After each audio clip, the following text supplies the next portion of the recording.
SEO, what we know and what split testing has shown us. At this point, you should have a pretty good idea of how to go about using split tests in an effective manner in order to understand what works and what doesn't. But this might lead you to another interesting question. What has split testing already taught us? Can you simply follow the advice from other people's split testing? Well, yes and no. This video will explain more. Results from previous split tests. The great thing about the SEO community is that, on the whole, everyone is happy to help everyone else with free advice and information. This is one of the things that makes split testing so valuable. When a company takes the effort to run tests on hundreds of their pages, they can obtain some useful information that can be used by the entire internet marketing industry until Google changes its algorithms.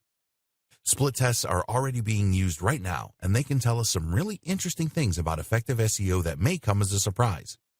One such discovery shared on MOZ, a blog about internet marketing, was that using keywords with high search volumes doesn't always result in better performance.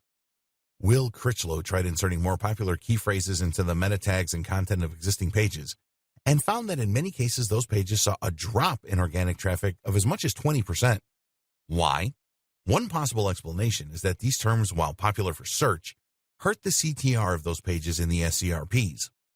Another possibility is that this had to do with Google's RankBrain algorithm, its attempt to understanding meaning more than explicit keywords.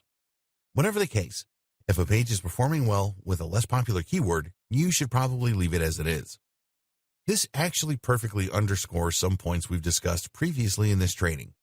For one, the multivariable nature of SEO and Google's algorithms means that while recommendation might sound good on paper, it doesn't always translate in the real world, especially now that Google pays close attention to signals from users, such as bounce rate and CTR.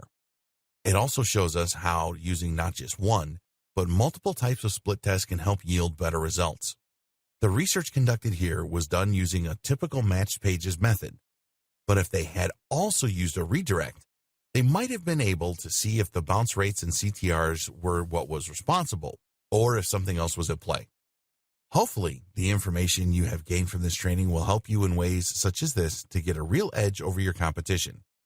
Another discovery yielded by split testing is that around 30 to 40% of all changes recommended by SEO audits actually often make zero difference. Once again, this shows us that what works in theory or on paper doesn't necessarily hold up in the real world. And it shows us the value once more of conducting real split tests.